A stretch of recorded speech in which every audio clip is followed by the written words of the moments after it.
पढ़ाई वह पड़ाव है जो आपको ऊंचाइयों तक ले ही जाएगा, बस पढ़ाई रोकना मत। ये तो बहुत कॉमन सी बात हो गई, ये कौन बताता है? बचपन से सुनते आ रहे हैं, घर वाले कह रहे हैं पढ़ लिख लो तभी तो बनोगे कामयाब। अब पढ़ लिख लो तभी बनोगे कामयाब, ये तो बहुत बार सुना है, लेकिन क्या वाकई में ऐसा होता है क्या कि पढ़ने लिखने से कामयाब बनते हैं? क्योंकि जिस तरह का स्टैटिक्स हमें दिखाया जाता है उसे देख करके तो हमें यह लगता है कि यार पढ़ने लिखने के बाद सरकारी नौकरी मिल गई तो कामयाब है, अदरवाइज तो फिर कामयाबी किसी बात की है। साथियों, आप अपने आसपास के तमाम माहौल में अगर एक चीज नोटिस करें तो आप ये जरूर पाएंगे कि पढ़े लिखे लोग औसतन जो अनपढ़ रह गए। अच्छा, यहां पर भी पढ़ने लिखने का भी ना एक बहुत लिटरल सेंस है, थोड़ी फिलोसॉफिकल हो जाएगी बात।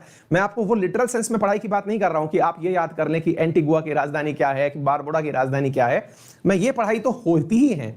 असल में यहां पर पढ़ाई का मतलब है कि पढ़े तो सही लेकिन गुणे नहीं। गुणे का मतलब आपने पढ़ाई तो करी लेकिन आपके अंदर फीचर आए ही नहीं पढ़ाई वाले, तो आपकी वो पढ़ाई व्यर्थ है। क्योंकि मैंने आपसे अक्सर कहा है कि बहुत सारे अधिकारी बनने के बाद भी पद से हटा दिए जाते हैं। रिसेंटली आपने काफी सारे ऐसे उदाहरण देखे हैं जिसमें कि कई कलेक्टर्स को किसी ना किसी चलते कोई उन्होंने पब्लिक में ऐसा ऑफेंस किया जिसके चलते उनको अपने पद से हाथ धोना पड़ा।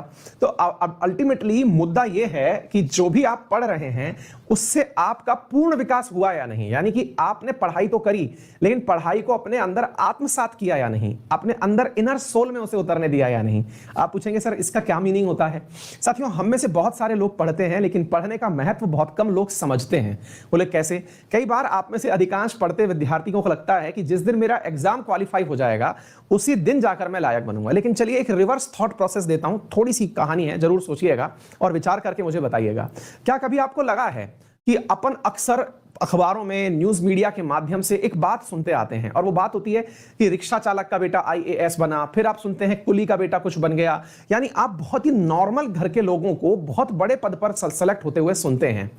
फिर आपके दिमाग में एक बहुत बेसिक सा सवाल आना चाहिए, जो मेरे भी आता है और आपके भी आना चाहिए, कि यार जब कलेक्टर कोई मतलब शहर का बनेगा, कोई बच्चा आईएएस बनेगा और जब ये कलेक्टर के पद तक पहुंचेगा तब इसे एक बहुत बड़े शहर के ऊपर शासन करना होगा, क्योंकि इसको उस शहर की सारी सुविधाओं का, सारे के सारे विभागों का ख्याल रखना पड़ेगा। शहर में अमीर हैं, गरीब हैं, पिछड़ा हैं, वंचित हैं, सबका ख्याल रखना होगा।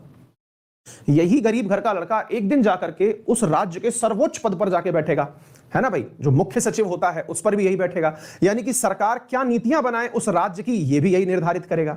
फिर अगर ये सही से प्रमोट होता रहा तो एक दिन देश के सबसे ऊंचे पद कैबिनेट सेक्रेटरी पे भी जाके बैठेगा। भाई कोई ना कोई तो बैठता ही है ना वहां जाके, तो कैबिनेट सेक्रेटरी रैंक पर भी बैठेगा। लेकिन एक बहुत बड़ी बात यहीं पर मेरे दिमाग में रहती है और आपके भी रहनी चाहिए कि क्या कारण है कि वो छोटे से घर से यात्रा शुरू किया हुआ व्यक्ति पूरे 135 करोड़ के भारतवासियों का भविष्य निर्धारित करने की लायक स्थिति में पहुंच जाता है? पता है इसके सबसे पीछे रीजन क्या है? इसके पीछे रीजन ये नहीं है कि उसके पिताजी ने उसको दुनिया की सच्चाई बचपन में ही दिखा दी थी, नहीं। उसकी एक बहुत परम मित्र थी जिसका नाम था किताब, पुस्तक।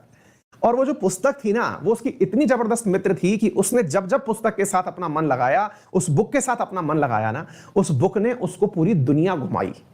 साथियों, आप में से पता नहीं कितने लोग खुद से पढ़ाई करते होंगे, लेकिन जितने भी लोग खुद से पढ़ाई करते होंगे, सेल्फ स्टडी के नाम पर कोई बुक पढ़ते होंगे, तो एक जबरदस्त चीज होती है बुक पढ़ने वालों की, और वो ये होती है कि वो खुद की दुनिया बनाते हैं। आप जब अपनी कोई पंक्ति पढ़ रहे होते हैं, कोई लाइन पढ़ रहे होते हैं, तो आपका अपना कैनवास होता है, आप उसमें अपने रंग भरते हैं। आपने अगर कोई किताब पढ़ी, उसमें कोई कहानी है, तो आप उसमें हीरो किसको चुनेंगे, इसकी आजादी होती है। उस बुनती हुई कहानी में आप किस प्रकार का वहां पर जेस्चर रखने वाले हैं, किस प्रकार की ड्रेसेस रखने वाले हैं, क्या बैकग्राउंड रखने वाले हैं, ये आपका मन इमीडिएटली बनाता है।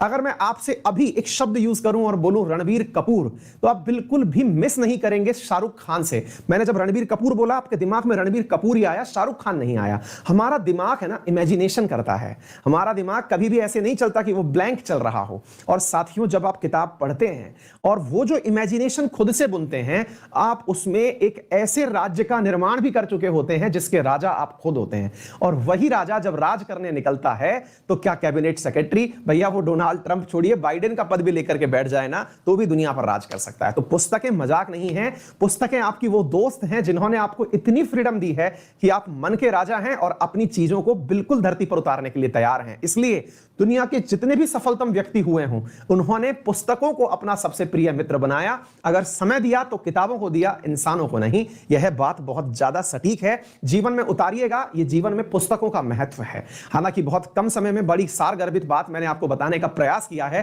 लेकिन इसे अपनाइएगा और जानिएगा कि किताबें कितनी अल्टीमेट मित्र होती हैं। और अगर आपने भी ऐसा ही फील किया है तो मुझे कमेंट बॉक्स में थम्स अप करके जरूर बताइए।